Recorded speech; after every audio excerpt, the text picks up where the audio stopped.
Hello and welcome to another Friday webinar with me, Dan, from the Land App, where today we're going to be spending around an hour to talk through the new Sustainable Farm Incentive 2024 scheme and provide you with a bit more information about what the scheme is, but also how you can use the Land App to start planning your application ready for the window to open later this month. Bit of housekeeping before we start.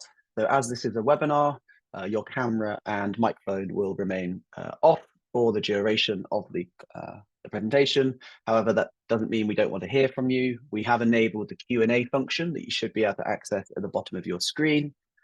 So please do ask any questions throughout, and we've got a designated Q&A session at the end.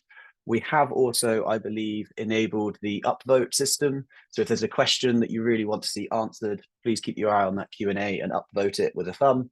And that means myself and Rosie can just prioritize it when we get to that. If we've got a bit of time left towards the end, I will stay around for 5 minutes or so for you to ask any more questions you have.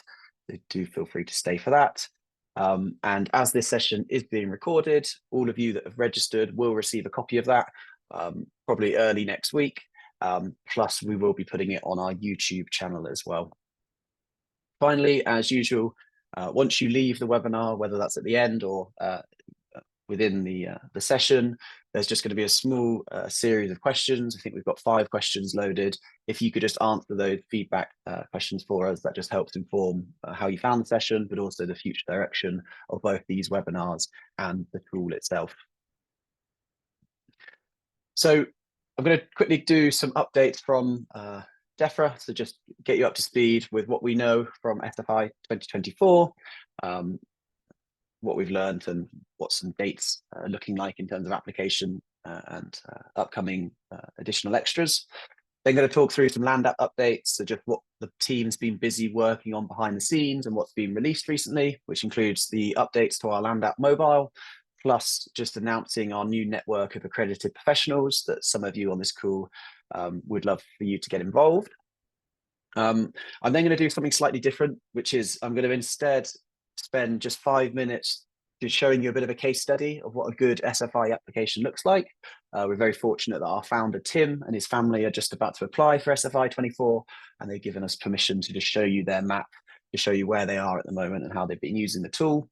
And then I'm going to spend the majority of the session doing a bit of an end-to-end demo, showing you how you can start from scratch to build and start appraising and scenario planning for your SFI 24 application. And then we'll have hopefully 10 to 15 minutes to go through the Q&A. So any questions you want answering, whether they're about the scheme or about Land App, I will try to answer them. But please remember, we're not advisors. We're just here to provide you with the tool. So any questions I can't answer, we will put you in touch with someone who can. On our YouTube channel, we've got a huge resource of previous webinars. So if we don't cover everything you want to know today, please feel free to head to YouTube and just type in Land App, and you can find a webinar across a whole number of different topics, whether that's around just general using Land App, keeping your data clean, making mapping more easily with Land App, but also some more workflow specific ones around stewardship, SFI, baseline habitat mapping and biodiversity net gain, etc. So SFI 2024 has officially been announced back in May. I've extracted some of the key elements from that announcement on the screen now, which I'll talk through. But we're just very excited, just as a note, to see this happen.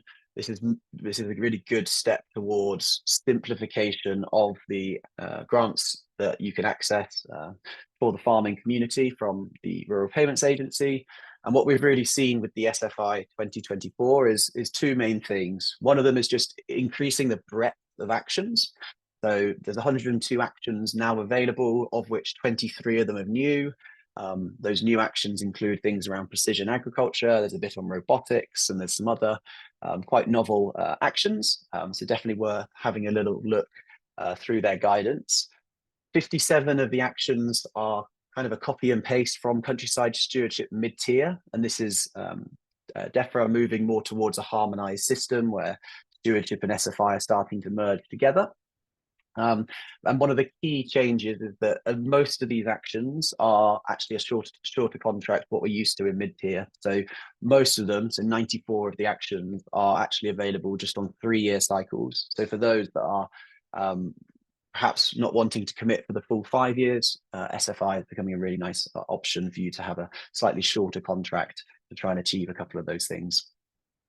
There's also one extra rule for 10 of the actions, which is that if they're non-food producing actions, they are capped at 25% of your farm. So they've identified that we obviously need to keep growing food, and we're super supportive of that. So some of the actions, some of those more wildlife friendly field level extent can only be applied for 25% of your farm. And so that's really a key point. Just when you are designing your scheme, I'll show you in a moment, the guidance is really clear from government, which we're grateful for.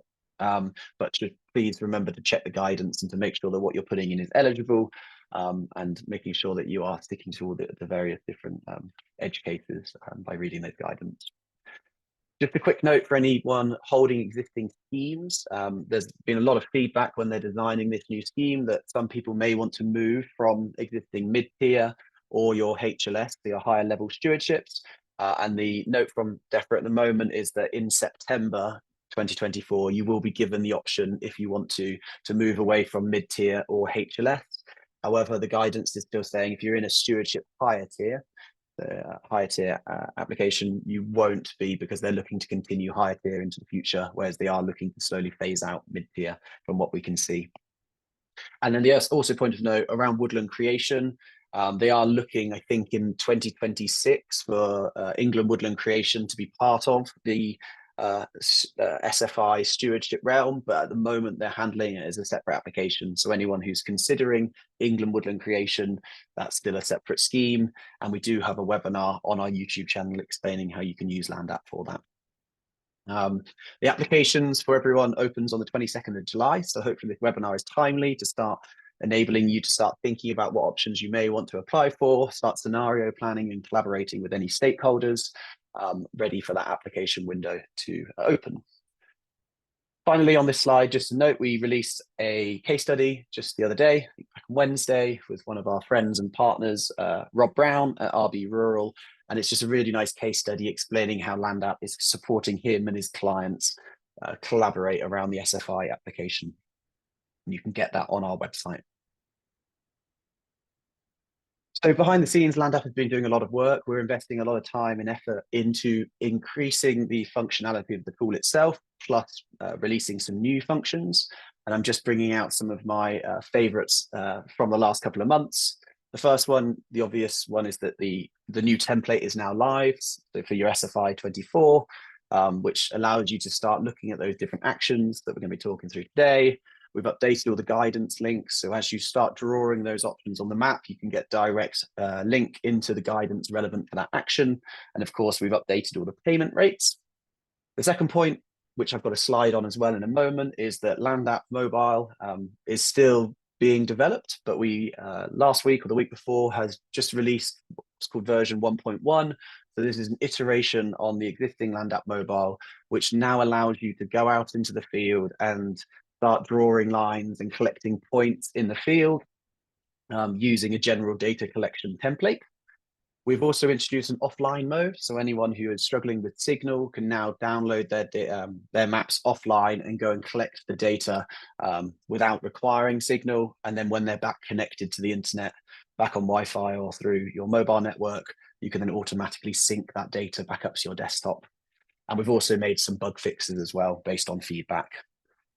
And then the final updates, we've been doing a lot of work on data layers, and we're very much, not even halfway down a very long list. A lot of great geospatial data being released, but some of the key ones relevant for today's conversation is we now have 2 different data layers around existing countryside stewardship schemes. So you can now see all of the farms boundaries that are in a countryside stewardship and which scheme they're in. So mid-tier, higher tier, wildlife offer, etc. And you can see the extent of that and the value of that scheme. And then there's also an options layer as well. So you can see what options those farms are in within the countryside stewardship. We've also released national character areas, probably the most requested data layer for a long time. So yeah, we've got national character areas in. We've also released the less favoured areas as well as the moorland lines, which are relevant for your SFI application, if you fall within those areas or not, plus also the RPA registered common land layer as well. And then one thing I just wanted to put on the screen is, since I joined the Land App about 4 years ago, we've always had a request around the styling for the public rights of way. We have now updated the styling so you can see on public rights of way the difference between the actual public rights of way, the bridleways, and different access points as well. So please have a look at that layer and let us know your thoughts. So just very quickly, Land App Mobile 1.1. As I say, you can now, in the field, start drawing lines and points. We are soon to release polygons as well, so drawing areas, but this allows you now at least to go out into the field, even with an offline mode, to take your photos, to start marking up points and lines, to start to really plot out in reality where you may be wanting to, mark off areas of scrub or plot out those field corners. And we will be announcing fairly soon that we are partnering up with some well-known bodies in the sector around hedgerow surveys and soil sampling as well. And so please keep your ear to our marketing and communications to find out exactly when those are being released, but we're hoping later on this summer. As a note, Land App Mobile is only available if you're on a standard or professional subscription. So you do need to be on that before you can access it through the App Store, and the mobile app works both on Apple and Android devices. And then the last thing I want to say before we dive into Sustainable Farm Incentive is we've been meaning to do this for a long time. We're very fortunate to be working with a huge, great number of organizations and individuals that can provide advice. As I said at the start, we're not an advisory body. And so we are now launching what we're calling the Accredited Professional Network, which is a collaboration between ourselves, BASIS, Grown in Britain, and the Forest Canopy Foundation to start building a directory of those individuals who are experts in the field, but are also experts at using Land App.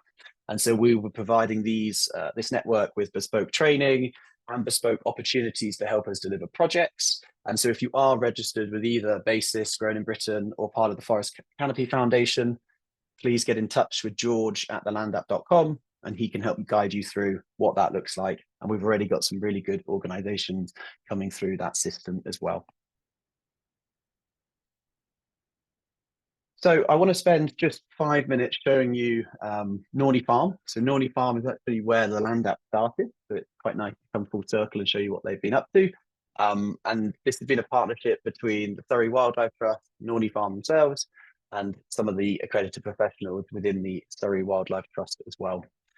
And the key thing I want to show really is the importance of using the Land App before you apply for a scheme, because when you get to apply for SFI, you're instantly asked which options do you want to put where. However, there's a huge amount of thought and design and scenario planning that needs to happen before you can get to that point. And we'd love to think that Land App is providing you with that tool to enable you to do that. And so just to show you, this is Norney Farm. For those that have attended these webinars before, you're probably quite familiar with the shape. But they're at a stage now where obviously the 22nd of July application window is opening, and they've spent, I think, just 1 hour so far on Zoom with a Surrey Wildlife Trust advisor. So Ben, if you're on the call, thank you very much. Tim, who's our founder, but also some family members as well, to start using the Land App to understand the different options that are available, start drawing them up, but also start to then understand the value that can be ascertained from that SFI scheme. And so this is what we're really going to try and get to by the end of today, where you've got a map showing the different locations and the different options, which contain the payment rates and the values, but also where whole fields are being put into an option, but also where these more, edge habitats may be created. So looking at, in this case, creating some scrub and open mosaic habitats, while considering, legume fallow to the south and a flower-rich grass block to the north as well. What I really liked about the way that they were designing this is they're not just looking at SFI when they're designing it, they're looking at a couple of other tools. Some of you may be aware, for example, that we partnered with UKCEH, and so those with an FBI number can download, let me just turn on the e-planner data. And this is basically showing spatially where the research is pointing to certain habitats being best placed, looking at soil, looking at slope, looking at topography. And so the Surrey Wildlife Trust and the team have basically used these different data layers to indicate where may be best suitable for certain habitat types. So for example, the areas shown on the map at the moment in green and in brown are the areas that are best suited for pollinators according to the research, according to the soil type, according to that topography. And that just gives you a bit of a reference layer to start thinking about, okay, where in my field or on my farm is best suited for the SFI options that are perhaps promoting pollinators, those flower-rich margins, for example. And then the second thing that the team at Norney Farm are looking to do is, SFI is very much looking at that farm's productivity, looking after soil health. However, remember, you can also in parallel apply for other schemes, providing it's eligible. So one of the other things that the team have done is they've also co-located some capital items, which are, fencing, gates, tree planting, using our countryside stewardship template. So in this case, they're just looking at, applying for some fencing, applying for some fruit trees and some gates to really start to bring that, more holistic view of the farm, both using the existing actions within SFI 24, but also leaning on the mid-tier application as well. The final thing I want to show you then is once you've completed your scheme, there's two ways that you can look at it, and we'll be going through this in a moment. The first is you can generate a report, which can be accessed up here. And this is a breakdown of all the different options that have been chosen so far. Remember, this is still scenarios, so they might change. This isn't very much what they're definitely applying for, but you can see all the different actions they're applying for. And we have recently introduced as well within the table view button, the total value of that annual payment. So we've added this sum column to your table view. So you can see that the annual payment for this relatively small farm through SFI is looking just over £14,000 per year. And so it's this way of using the land app, starting to build a plan, collaborating online. They haven't done a field survey yet. They've just done an initial, what are we interested in? What are we trying to achieve and where? And then the Surrey Wildlife Trust team are going to be taking that out into the field to go and assess to make sure that eligibility suits, but also it makes sense for the farming business. So yeah, I think that was the main thing I wanted to show you is this is where we're going to try and get to between now and 1 p.m.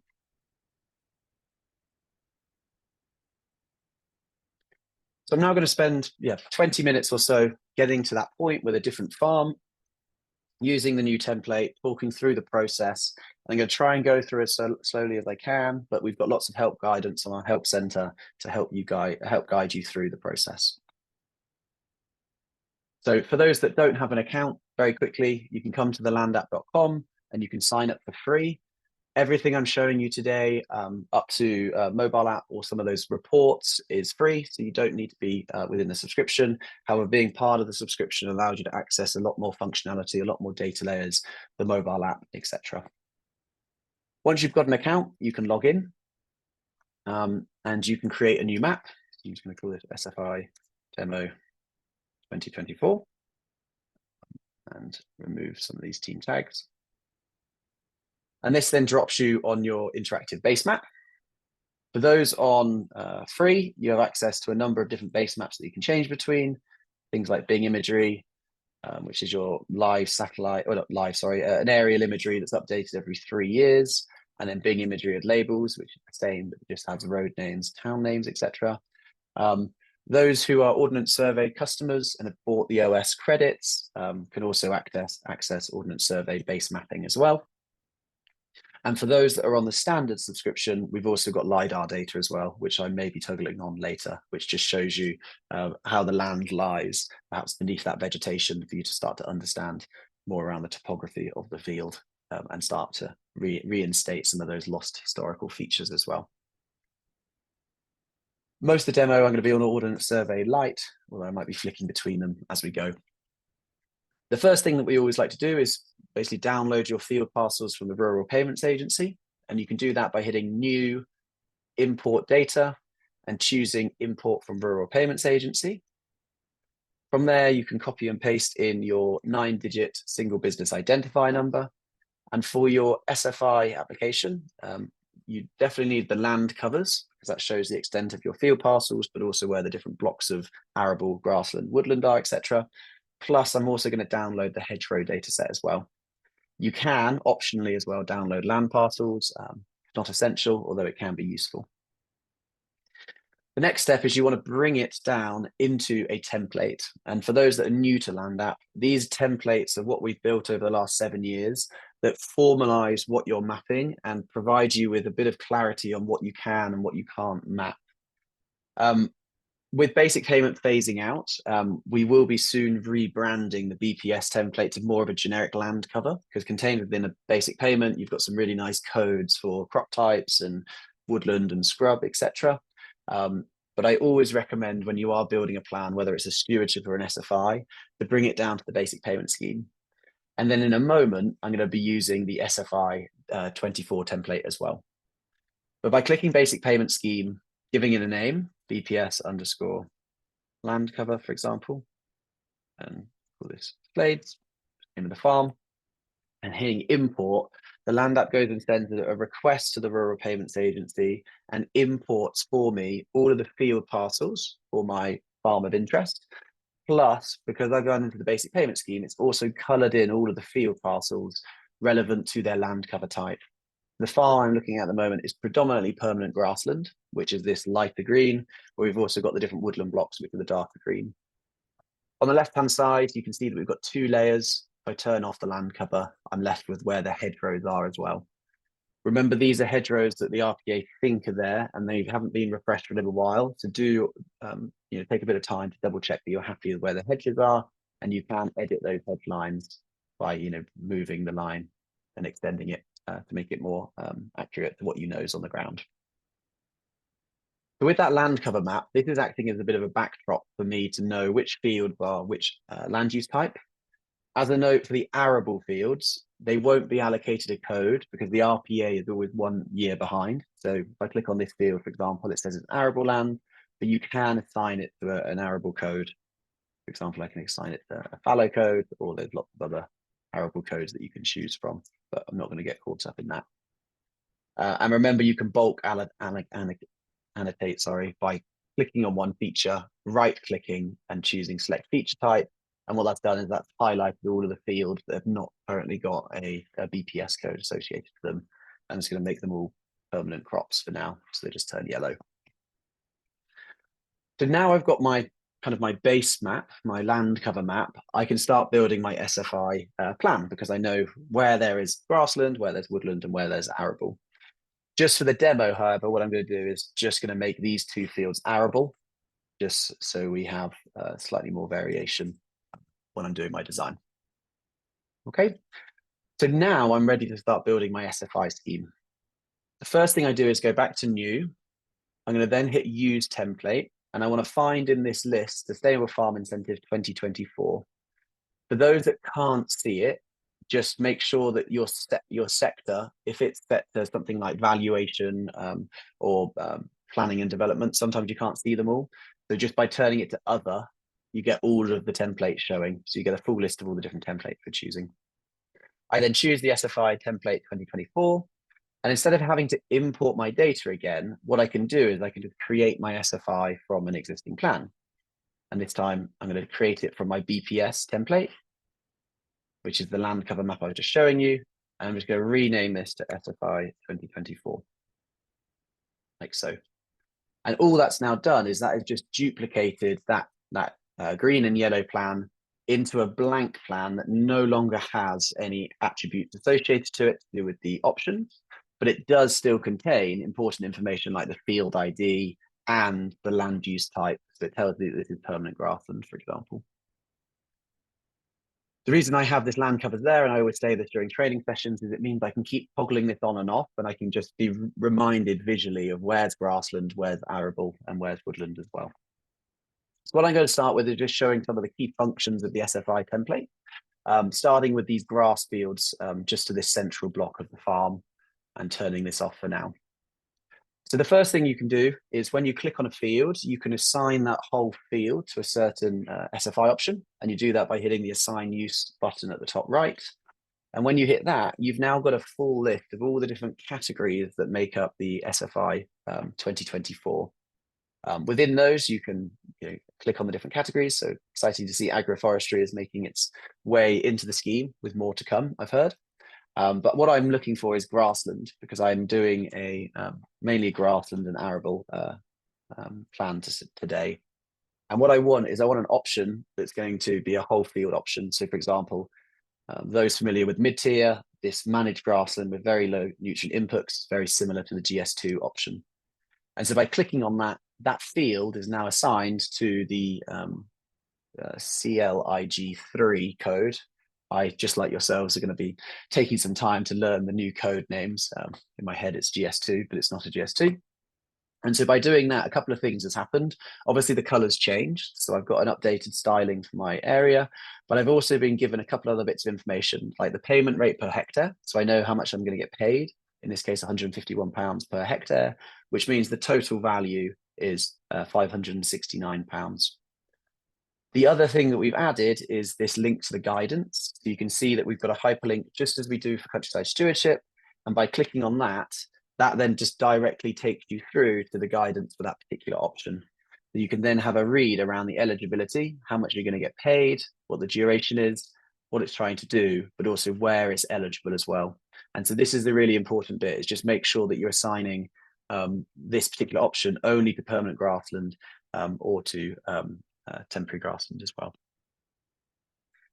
There's also some other eligibility things depending on what option you've got. So please just make sure you're reading the guidance as you're building it.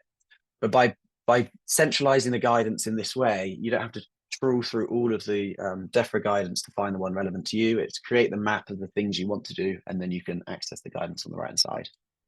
So just to repeat that, you click on a field, hit assign use, and then either type in that code, in this case, my CLIG3, and assign. For those fields where you know you're going to be doing kind of lots of the same action, so let's just say hypothetically all of the grass fields that are currently green, I'm going to put into the same action, you don't need to do this one at a time. So instead, what you can do is you can just hold shift on your keyboard and you can select multiple. So I'm just holding shift and I'm selecting all of these polygons. And then when I go to change and type in LIG3, I then get my one, so that one option applied to all the different habitat types. And so that works with both the grassland and the arable. And so remind myself where did I put the arable fields. So these two are the arable ones. So again, hold shift and select the two.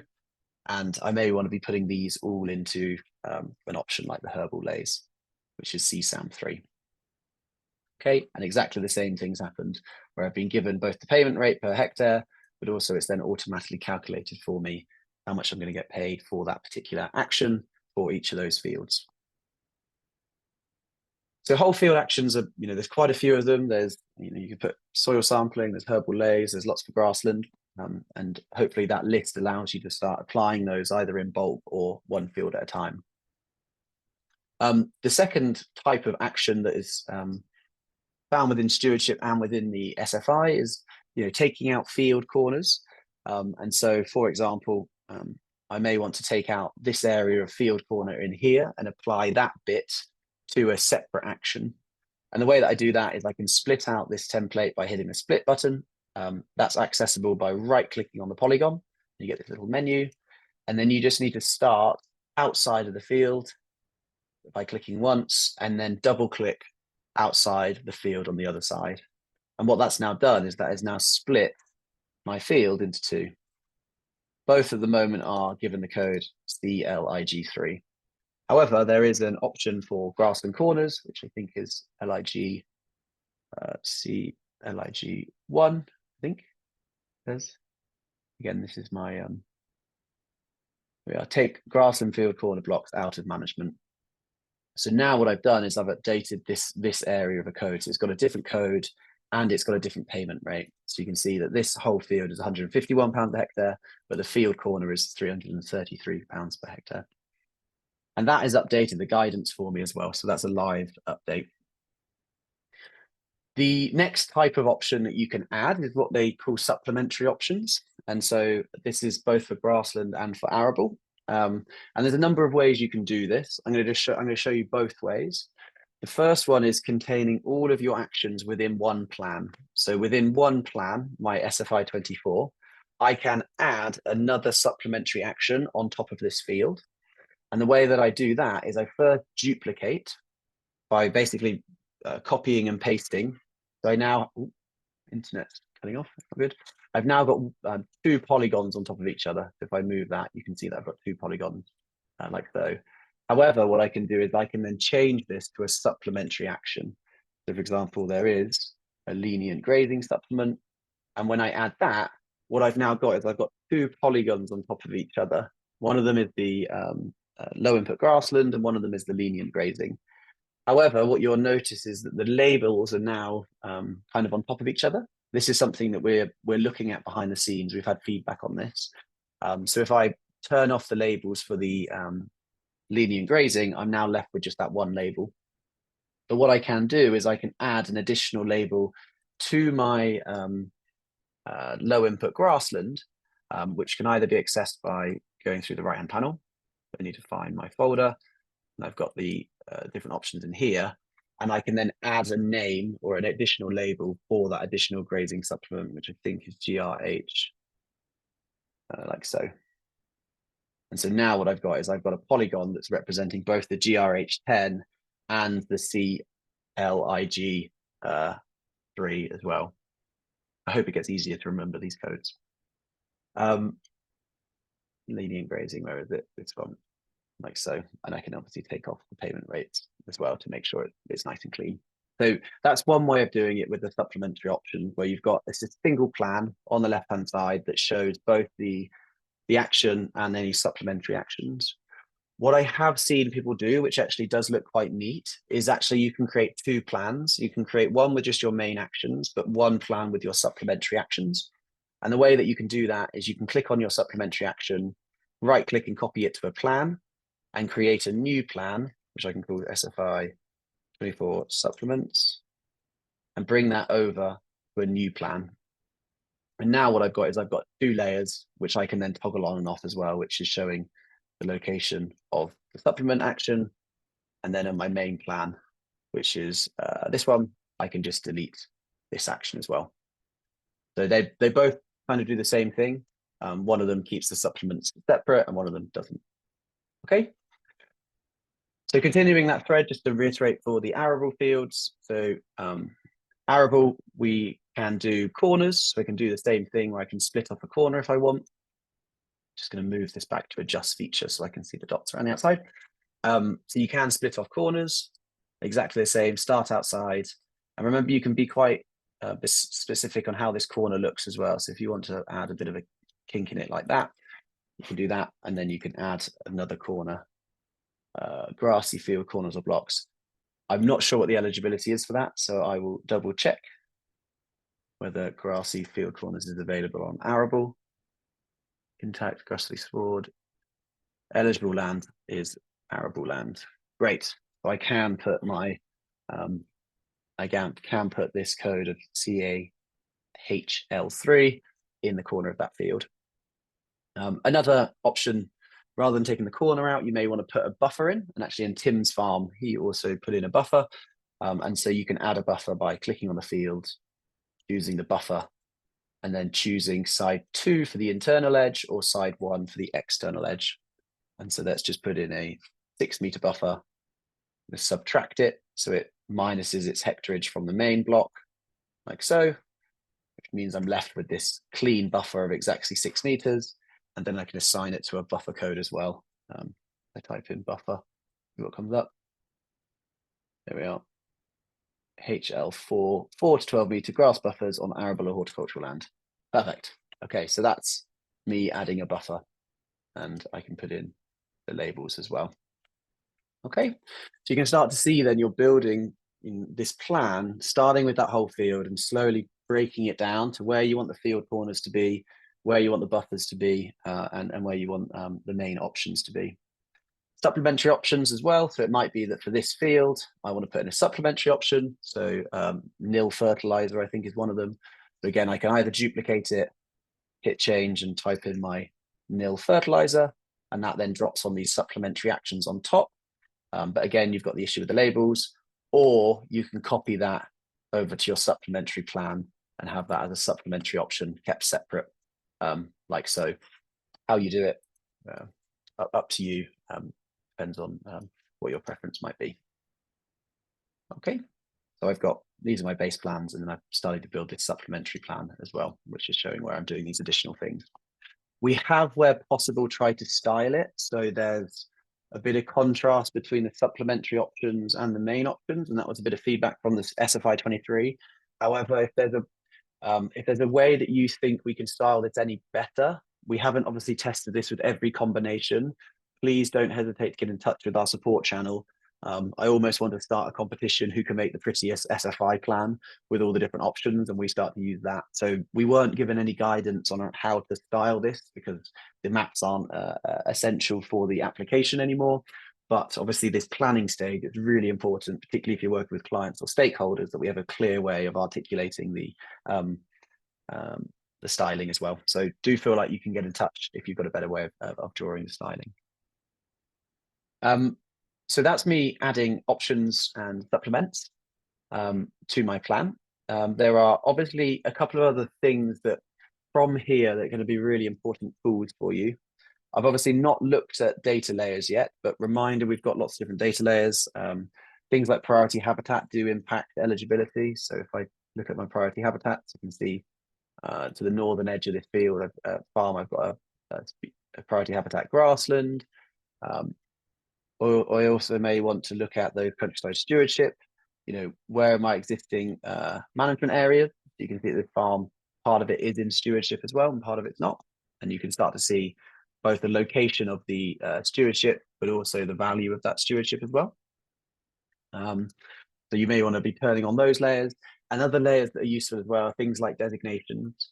So you may want to be looking at the different designation data layers that you can find within your map as well. With the options, and I have recorded a quick video on our help guidance, but while I've got everyone's attention here for 2 moments, is that with the way that the stewardship options are stored, just to show you, is that they are a series of points all on top of each other. So these are all the locations of the different blocks of land that are within stewardship. And you can see that for this point, for example, it's in AB9, it's 58 hectares in total for the whole farm, but that point doesn't exactly represent where the AB9 is. It's just saying that the center point of this farm's location is here. And you've got quite a few points on top of each other. And so just to show you that workflow of how I can get a breakdown of what the stewardship that this farm is in, I'll just quickly show you that now, is that I've got the farm boundary that looks like this. Those on standard, so you do need to be in a subscription for this, so bear with me, can go into the reports, go into data layers and create a report. They can choose one of the plans, land cover or the SFI plan, and then they can type in the countryside stewardship, right, countryside stewardship options, and hit next and just call it CS report. And what this is doing is this is now LandApp's going to take your farm boundary or your client's boundary and basically extract all the different points and areas that intersect that farm based on the countryside stewardship. And then you get a breakdown of all the different options that this farm is in for stewardship, regardless of what scheme it's in. So this is a bit of a workaround at the moment while we work out a best way of doing it. But you can see that this farm, it's in a countryside stewardship mid-tier, plus you can see it's got GS2, FG2, winterbird mix, nectar flower mix, and hedgerows. You can start to see the diversity of the options that are currently in for this stewardship scheme. And then the final point of clarity, sorry to label point, is the labeling says 2016, and it's 2016 because that's when they started making this data publicly available. So even if your scheme was applied or accepted in the last couple of months, it should be reflected on this plan as well. So hopefully that makes sense, but happy in the Q&A to explain that a bit more. The other key thing that, and Tim's farm was doing this as well, that I see a lot of people doing it, is a lot of businesses are going to come to the point now where they're working out, do we go for stewardship or do we go for SFI? And so what you can do is you can quickly compare the payment rates or the total value of a scheme between two varying applications. So hypothetically, if I want to just compare this LGI3 with what I would get paid equivalent under countryside stewardship, what I can do is I can basically select all of my LG3s and copy them into a countryside stewardship, so a CSS plan, bring it over to the stewardship template, and then assign all of those fields, which are these ones, to the equivalent of stewardship, DS2. And if you see it, I've done that, I can see I'm going to get paid exactly the same for this option. So they're worth £151 in stewardship, and they're worth £151 in SFI as well. So you can, depending on which way you want to go, obviously you can compare those different options, look at the breadth of options that are available in each of those two schemes as well by looking through this list and start to make business decisions on that process. The other comparison that you can do, as I touched on before, is once you've designed your scheme, you can head into the table view and you can see the value of the scheme that you've generated. So if you've got an existing stewardship map, for example, or you would like to map one, you can see how much that annual value is worth. And then once you've mapped your SFI scheme, you can also see what the annual value of that is worth as well. And so hopefully you can start to appraise value of SFI, value of stewardship against other things like the contract length or the eligibility or whatever it might be.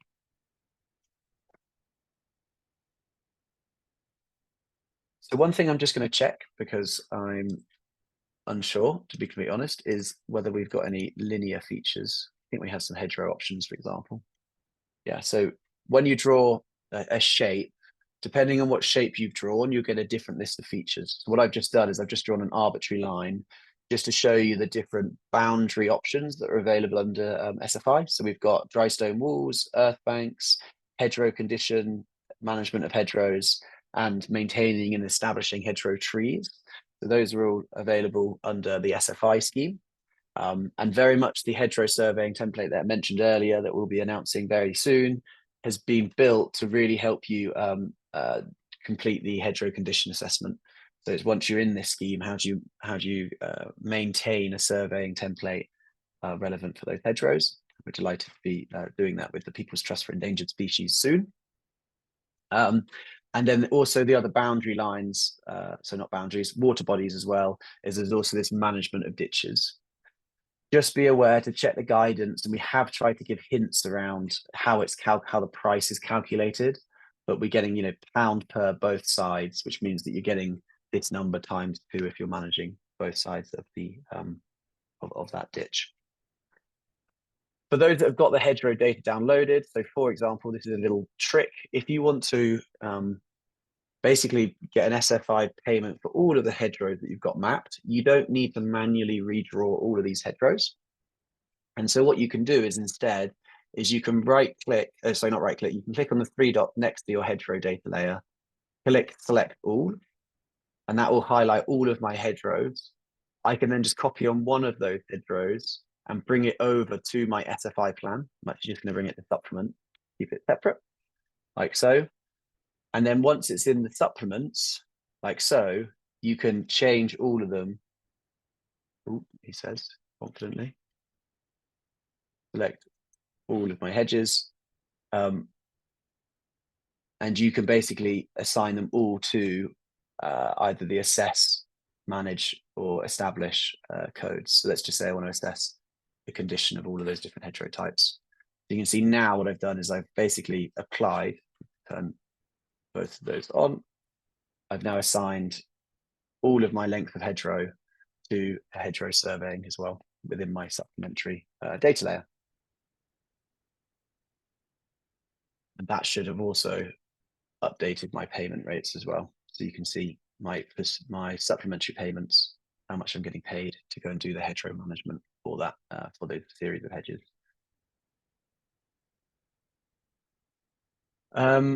And then I'm just going to quickly check points. I don't remember there being any points on here, but I might be wrong. Oh, I am definitely wrong. Apologies. We've got a couple of these points, a couple of features have been allocated to points, either due to the complexity of their payment. Yeah, this is a classic one that from a mapping company, it's quite hard to map exactly how many tons you're eligible for. But some of the options are tied to you creating other options on the farm as well. So this is very similar in countryside stewardship, where you get, a certain allowance of tons of seed in this case, based on the number of hectares that you've put in to CAHL2. Okay, so do read the guidance, but most of these points are because we've got them there, so you can add them to your scheme and download them to report. But the total value of them will need to be calculated afterwards because there's quite a few complex elements to be put in. Yeah, and then there's some of these options as well. Some of them are just at an agreement level, i.e. you can get paid a one-off payment of £1,100 to produce a pest management plan. And that's not it's not a hectareage payment. It's just everyone's entitled to get one of those payments. So a lot of those points are following that logic, where you just need to put one on, again, with this agreement level action. So instead of having polygons representing where you're doing it, it's just when you go to apply, are you or are you not applying for those particular points? So definitely have a look, and the supplementary burden is the same point as I just made. Okay, so that is now kind of a bit of an end-to-end of the SFI template. I just really want to reiterate one key point is, when you come to apply, you will need to apply through the RPA system. But what we've built is a tool to help you work with your clients to start to think about those scenarios. And so before you get to the portal, you want to feel prepared that you know which actions are going in which field. And that's why we've built this template. And so just to show you, when you're speaking to a client, they may change their mind and say, actually, I don't want this margin around here. You can very quickly select one point, select the other, and merge them together and update the map as you're going along.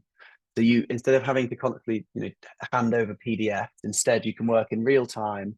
You can collaborate with one another by hitting the sharing settings and adding someone to their map. I can add Tim at thelandup.com as an editor of the read only, and they will get an invite into this map where they can either see or edit this map as well. And it's that real-time collaboration, it's that scenario planning that Tim themselves has been spending a bit of time on Zoom doing it. And it's that we want you to feel prepared. So when you come to the application, you know what you're doing, you've got agreements, rather than having to interact with an RPA portal, which has very much been built for the application stage, not the planning stage. But I hope that's given you a nice tour. I can see there's quite a few questions coming in. So I'm going to stop right there, and then we can hopefully go through some of these questions. So question from Gemma: can independent advisors apply to be accredited? Yeah, Gemma, providing you're either a basis registered member or hold a Grown in Britain certificate, you can join. We're agnostic of what badge you wear. You can be an independent, you can be part of a large land agency. We're wanting to work with the individual, and we really want to just make sure that we're aware of who can help our growing user base, provide advice, and hopefully provide you with extra work and support as well. So if you go into SFI but decide you want to go for UCO, is there any way to remove the SFI and go into UCO? That is a question I'm not sure. I would unfortunately I think you have to seek advice, so we can try and find answers on that. From what I read this morning, although I'm not sure, you can transition from SFI to, from stewardship mid-tier or HLS into SFI, but it didn't read like you can transfer from SFI into UCO until your 3-year contract is up. But I may be wrong, and if anyone knows, please put that in the chat. Is there a desire to move away from HLS into the new scheme from September? Or is the higher tier you referred to saying that higher tier you want to run on for the time being? So yeah, so basically, I think what the government's ambition is, and this is around the difference in HLS, higher level stewardship, and higher tier, which is around countryside stewardship, is, from reading the guidance over the last couple of weeks, they are looking to try and get as many people to move away from HLS over time. Obviously, there's extensions happening because that's the scheme that's, there's been 2 schemes since then. So they're trying to encourage more people to move. But if you're in higher tier through countryside stewardship, it looks like they're wanting you to stay in that. Although, again, I'm not an advisor. That's the way I've sensed it, is that they're not going to force you to leave HLS yet, although that might happen in the future. But they're trying to give you the opportunity and incentivize you to move into these new schemes because there's more breadth. And hopefully you can start to build a plan around that rather than just rolling on HLS. But again, I'm not an advisor, so please do speak or seek advice. How do you find the e-planner layers? Really good question. So yeah, if you go into new, download data, in here, you can get ePlanner. You do need a SBI number. So you can hit ePlanner, type in your SBI number, give it a demo, and then either choose your whole plan or just create a frame around your farm like this and hit download. And it takes 30 seconds and it will serve the data to your farm. And you should get an email with all the credits and how to understand the data and interpret it, thanks to our friends at UKCEH. How does it work with num1? Looks like SFI actions for nutrient management. Yeah, I think that is one of the points that I just covered in here. I think is num1. Yeah, num1 is just a single point at an agreement level where you basically each applicant, each unique holding or agreement level could apply for one of those actions. So you can only get paid £652 per year to do the nutrient management plan. It's not a hectarage-based option. Can you assign uses for multiple whole field actions on the same land cover? Can you assign uses for multiple whole field actions on the same land cover? Yeah, I think that's what I was referring to here. So you've got, there's some options that can be co-located. There we are, our e-planners just arrived. You do need to refresh your screen to see it, but you can see for this farm, I've got where EH's data is recommending things like wet grassland, woodland creation, it's not much, and water resource protection as well. So it's just loading up those target areas for these different habitat types, but check your email. Yeah, sorry, back to the co-locating. Yeah, you can just read the guidance and do what I've stepped out here, which is where you've got two options on top of each other. They can be co-located, just read the guidance. Not everything can be co-located, but the government's done quite well of even where you've got existing stewardship schemes, which option you can apply for under SFI as well. So this is our whole point is the SFI is really great, but it does take a bit of understanding. And this is why the role of the advisor is going to be so important. There's a huge network of people that can help. Tim's family farm, for example, they're not paying for that advice because they're involved in a wider landscape recovery project that's looking at restoring certain habitat types in certain places. And it, seek help. There's a lot of great, organizations or independents out there that can help because it is complex, but a design done well, you can really, leverage that for the better of your farm. Can you, sorry, question from Johnny, can you assign a buffer inside another buffer? Yeah, you can. So I've got a buffer here. I can then click on this buffer, click on this field and then add another buffer to that buffer, like so. And then I've got a buffer within a buffer. I don't know what other buffers I can put in. Do another one. Maybe one's got a different color. But yeah, you can do that like so, and then you've got two buffers that are neighboring each other. I didn't say, but there's help guidance. Just anyone who wants to do a buffer strip, you click on the little help at the bottom right and just search for the word buffer. We've actually got some quite good how to create a buffer guidance in here. And I've just spoken about this complete buffer, but there is ways of doing what we call a partial buffer. So you can see a little GIF showing how you can draw a line for just a part of the field and add a buffer to that line. So you may want to just take out a buffer around a particular corner, and you can do that as well. You can do that on the inside edge. Have you looked into adding a way to complete historic checks? Yeah, so we are behind the scenes just speaking to Historic England and the local archaeologists. So the data for the heifer is held locally and the local authority owns it. However, Historic England have done a great bit of work to help centralize that. And I'm hoping we'll be able to have an announcement soon, although we've got some paperwork that we need to sort because we do want to facilitate that. However, independent of what Land Act does, please do request a heifer. You can get information on the government website. Understanding your historic environment is really important, and you can request a pack directly from them, which will both not only show you what they know about you now, but they will be doing an internal search as well. So when the application comes, if anything else needs flagging, they will let you know about that as well. Yeah. So the buffer's around one side. We've just done that. Julia, can you remind me how to put in a field corner of a set size rather than drawing where you want it, please? Yeah, so Julia, this is something you can do in a couple of different ways. I still don't think we've got it perfect yet, but you can do a couple of things. The first thing is when you draw an area, so I've hit draw and drawing, and let's say I'm taking out this edge. You can see as I'm drawing this in the middle of your screen, you can see there's a hectareage count. So if I went across here, I can see that's 20 hectares. So I may want to extend the size of this buffer, and you can see in the middle, if I'm trying to get 0.5 hectares, I would just go along like this, and there we are, 0.5 hectares. So I've now built the 0.5 hectares buffer, and that I know is now exactly 0.5 hectares. Or if it's a slightly more square edge field, what you can do is when you draw a rectangle, so maybe for this corner, for example, when you draw a rectangle, hit finish, you can manually change the width and the height. So my maths is going to be tested. If I want a 0.5 hectare buffer, under pressure, I can't quite work out what the maths is. 60 by 60? No, I don't know. But hopefully you get the point. You can do a width and a height, and then you can adjust that polygon. Why can't I for late on a Friday afternoon? I can't work out how to do exactly. We are speaking to the product team about a slightly more novel way of doing it, but at the moment, this is the best way that you can handle it, either by dictating the width and height of a rectangle or by kind of a bit of trial and error when you're drawing that polygon. Just remember to subtract this polygon from the total area when you are happy with that hectareage, because at the moment it's overlapping one another. Question from Faye: if a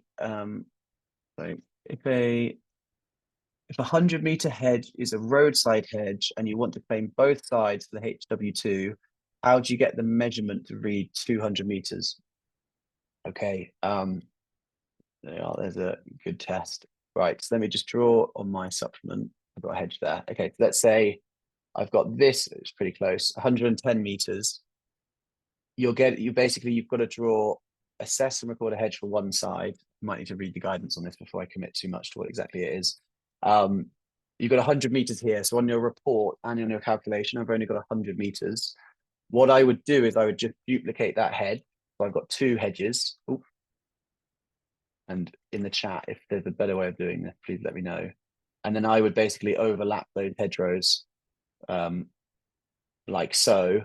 And then you've got now in your report, you're going to have 200, well, in this case, 220 meters a hedge. And you've got the calculating as well. So it's pound per side. Now you've got 200 meters a hedge, and you've got two lines representing those hedge. Yeah, we should make Rosie, if you can make a note just for us to release some clear guidance and share it in the follow-up around the best practice, because I'm not 100% sure that I've just done that correctly, Faye. So yeah, let me know on the chat. But in my head, that's how you would do it: is you draw two lines. We're only the payment rate is then correct because we're doing per side. And then in your report, this field is going to have 220 meters as well. The question from Faye: if you want to claim for all three hedge options, do you advise 3 different map layers for each option? Do I advise that? I'm not here to advise anything. We're open to suggestions. So remember that the land app is kind of here to do two main things: is to help you understand which options you're going for and to generate an accurate report. So what I would probably do, Faye, is I would, although the map won't look perfect, if you're putting in 3 options within one field, I don't know which one have I got. I've got that one, got this one, and I've got this one. I would probably put it in like in one map. But now at least I know I've got 100 feet, 100 meters of each of the 3 options in the report and the payment rate. Whether you put it in 2 different layers or not, that's how I would probably do it. We've got 3 lines representing the 3 different options. Again, if someone in the chat can help with that, they've got a better idea, let us know. But I think it'd be worth us just doing how to properly map lines. But remember, for your application, you don't need to submit this map. The only thing you need to submit is what's the total length of each option per field. So you can see this is the field I'm just talking about. So for 1048, I'm putting in 110 meters of this, 110 meters of that, and 110 meters of the other.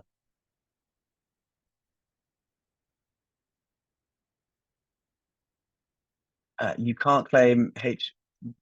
Here we go. Someone's hopefully coming with a useful point. Apologies, I didn't catch your name, but you can't claim for HRW1 or 2 twice for the roadside. You can only claim for the field side of the hedge.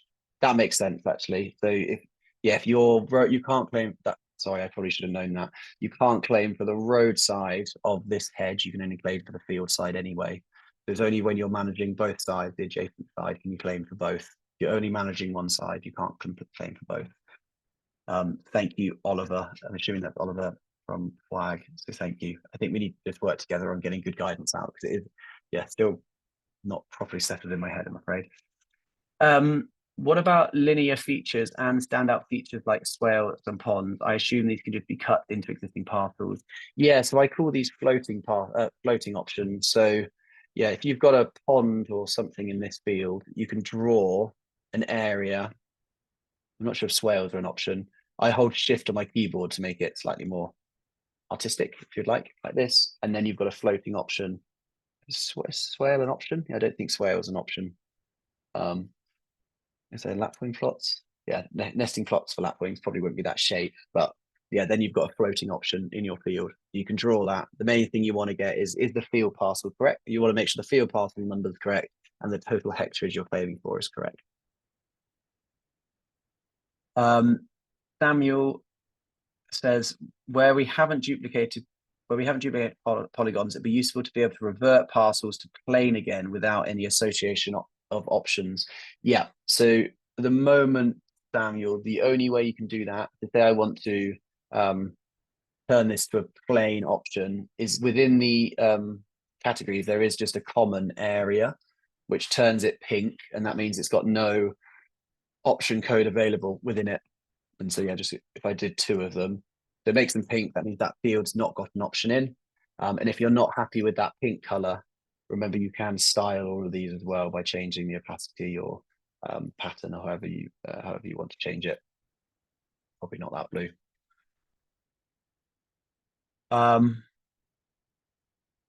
Yeah, so Ben Griffiths, you also just asked that same thing, I think, which is how do you delete a whole field option from a parcel without deleting a parcel? Yeah, just revert it to an area to try and avoid. If I don't want this green polygon here, probably one of the worst things you can do is just delete it. Because if I delete it, I've now got no data in this area.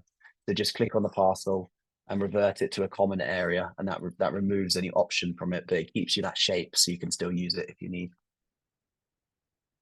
Question from Henry: can we export polygons, usage, and features to the RPA automatically? I.e., does LandApp integrate, or is it standing as a standalone planning tool? So we've had some move. So at the moment, as it stands today, you cannot upload your shape files or integrate.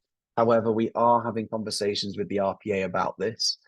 Tim in his family farm have been speaking to them.